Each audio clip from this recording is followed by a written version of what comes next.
Evet, herkese merhabalar. Evet, EKPSS sınavıyla ilgili şöyle bir durumu fark ettik. Tabii bu durumu Instagram hesabı olan Elif hocamıza çok teşekkür ediyoruz. Yani Elif hocamızın bunu fark etmesiyle biz de bu durumu yakaladık.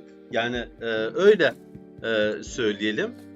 Elif hocamız şöyle bir Instagram hikayesinde bir paylaşım yaptı. Biz de gerçekten baktık. Yani ÖSYM şunu yaptı. ÖSYM son 3 yılın geçmiş yıllara yönelik sınav sorularına erişime açtı. Yani bu gerçekten önemli bir haberdi. Yani ÖSYM'nin internet sitesine girdiğiniz zaman bütün sınav son 3 yılın geçmiş sınav sorularını görebiliyorsunuz. Yani bu bağlamda. Elif Hoca şöyle bir paylaşımda bulunmuş Instagram hesabında. Mutlaka takip edin. Yani biz de engelliler alanında, EKPSS alanında Elif hocamızın paylaşımlarını takdirle ve beğeniyle takip ediyoruz.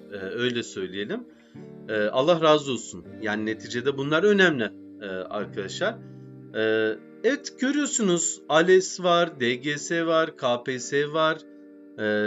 Yani hemen hemen bütün sınav şeyleri var arkadaşlar. Yani sadece ve sadece burada EKPSS yok.